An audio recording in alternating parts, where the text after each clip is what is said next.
Hey guys, welcome to today's video, and as expected, Political Gaming Wednesday. My friends on the East Coast, this might be a little late for you. Around 12 o'clock, midnight. Well, sorry for the late video. I guess you'll just have to watch 2 videos on Thursday, which is today for you guys. So, the time zones suck. Whatever. Today we are playing this was a comment recommendation from Predictions and Comedy. He said Ted Cruz versus Hillary Clinton. Leave who we should play as next in the comments below. So last time we played as a Democrat, we're going to play as a Republican. Which today means we're going to play as Ted Cruz. Let's see, his stamina's normal, charisma cold fish.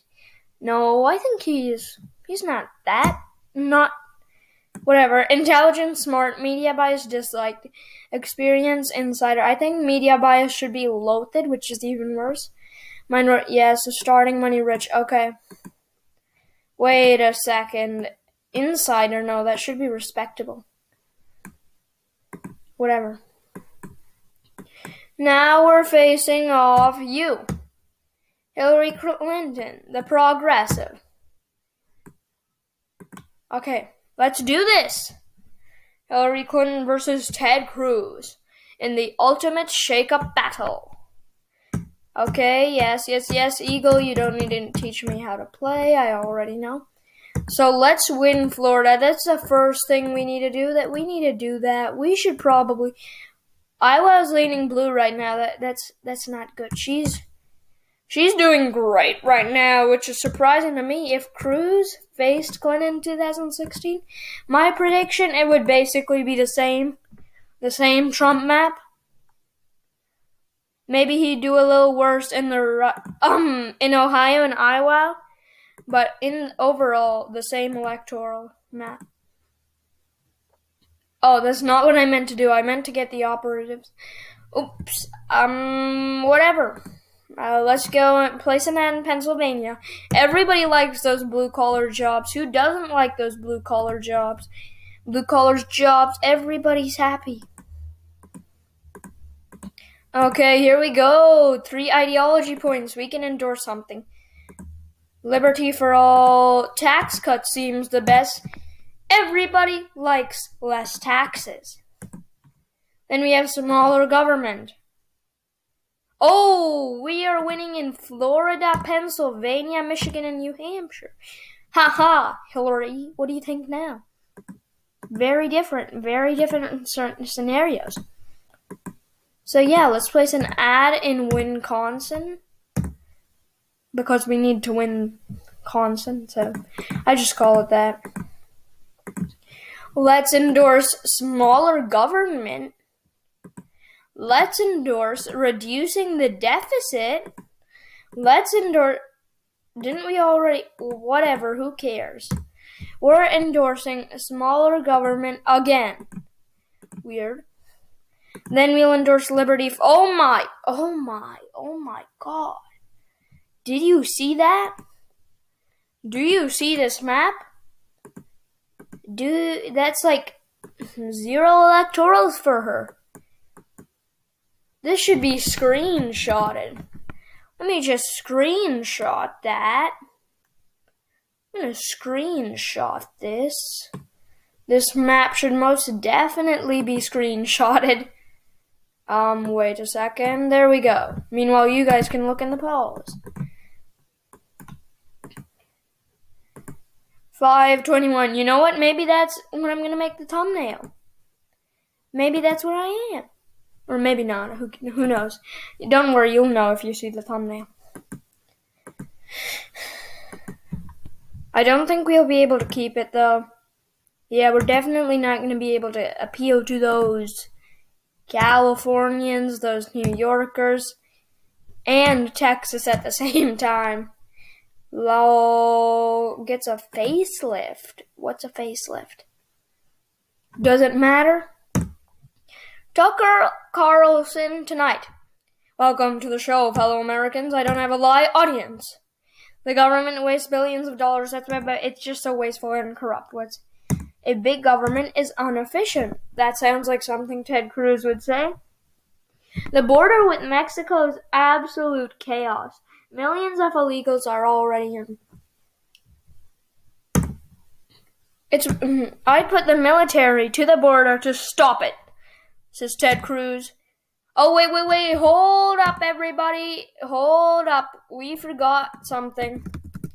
Yep, we forgot the clips. Let's move with the clips. Yeah, meanwhile, you can just see me being brave. Racial diversity, Hillary Clinton endorses.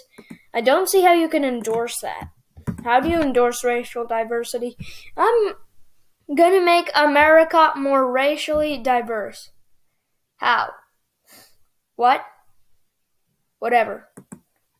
So, let's do Ted Cruz campaign. Ted Cruz speech.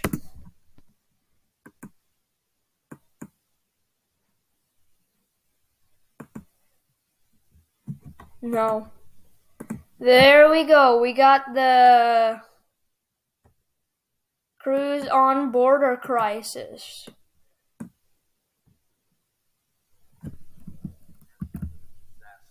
On our southern border.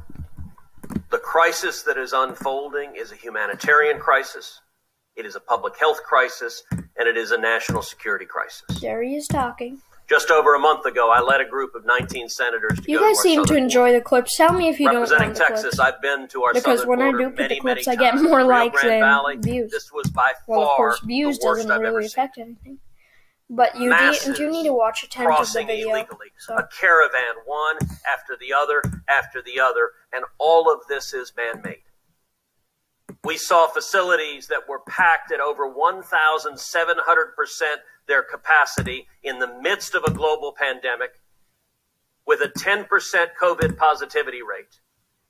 In the Donna tent facility where kids were lined up in the Biden cages.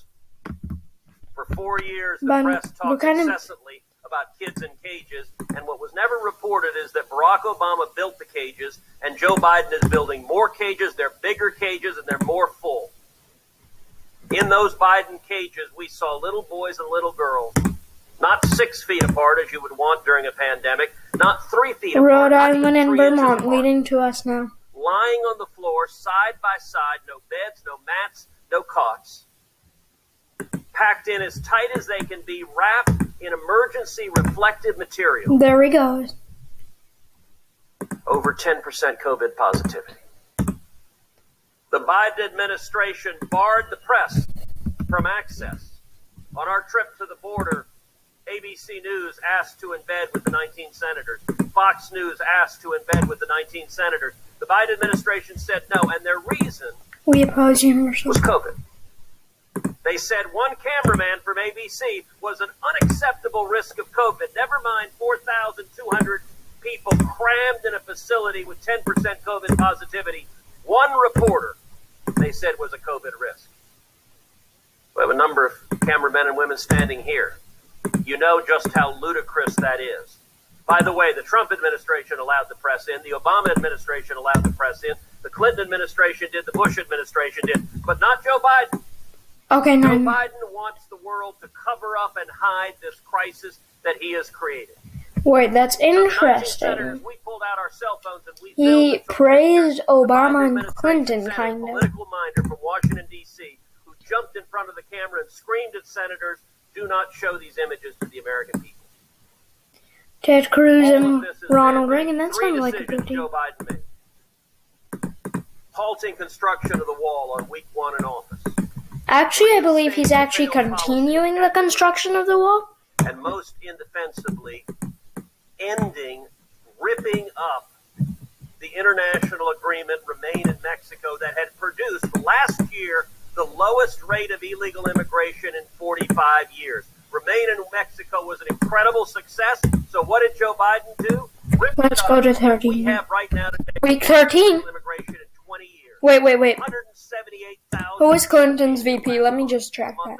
We're on a path. Clinton Biden. That's going to be interesting. Clinton Biden. This month is worse than last month. Last month was worse than the month before. Every month it's getting worse because they're not fixing it.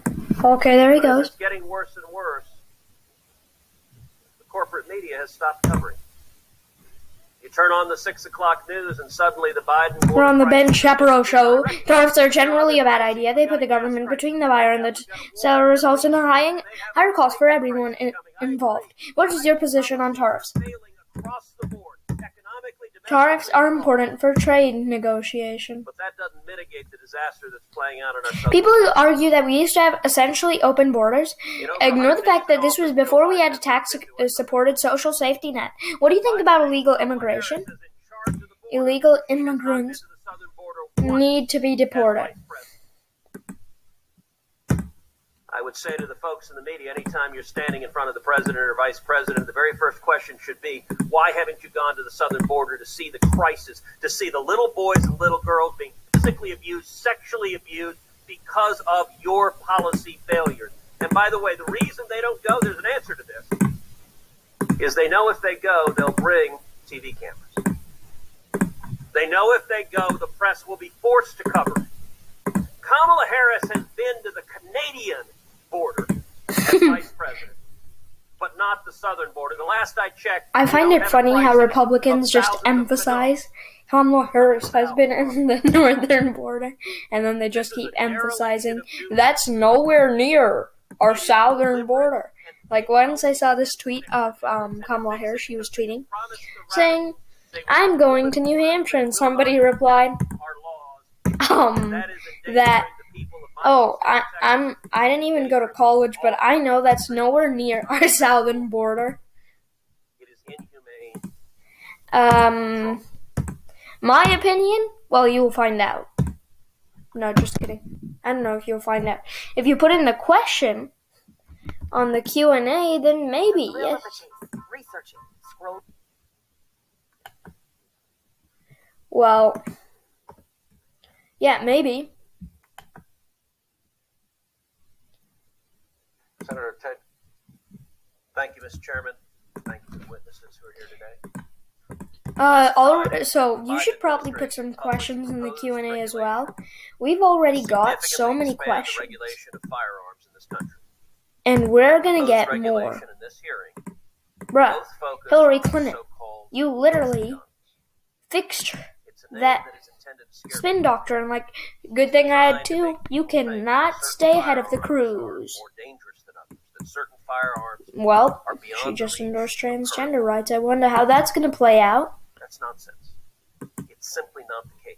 It's simply not the case. The so-called ghost guns that we're talking about are nothing but homemade firearms. There's nothing special about them. There's nothing weird about them. But advocates of aggressive gun control rely on ignorance to scare people. Homemade firearms aren't any more dangerous than any other firearms. And for all relevant purposes, homemade firearms are treated like any other firearm under the law. If a person commits a crime with a homemade gun, they will be prosecuted just the same as anyone else. Okay, here we go. Makes a homemade gun, okay, election night is going to be in like a week. If a person knowingly sells a homemade firearm to a criminal, that person has committed a crime and will be prosecuted. Pro-life. Pro-life seems like a good choice to go. Quote, we have no reliable metric as to any connection between crime and homemade firearms. That's another way of saying there are zero data, no evidence whatsoever that this is contributing to crime at all. This is a made-up problem. Just goes up blasting them. He's saying this in his home state of Texas. Come on, let's get one more ideology point, and when we endorse pro-life, we can pretty much try and swing the whole election. We want to have a hearing on gun violence. They're a real topic to discuss.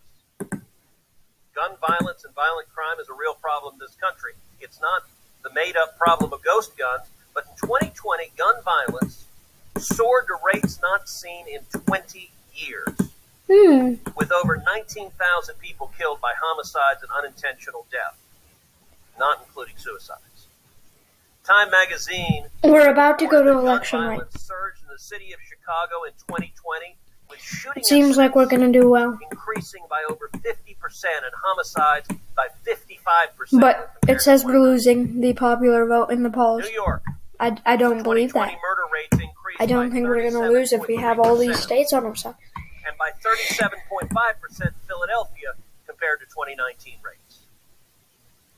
Okay, yes, we won Vermont. We won New Jersey. We lost Maryland. Maryland, boo, guys, boo. The criminals don't follow. Law-abiding citizens are disarmed. The criminals are not. Okay, 270.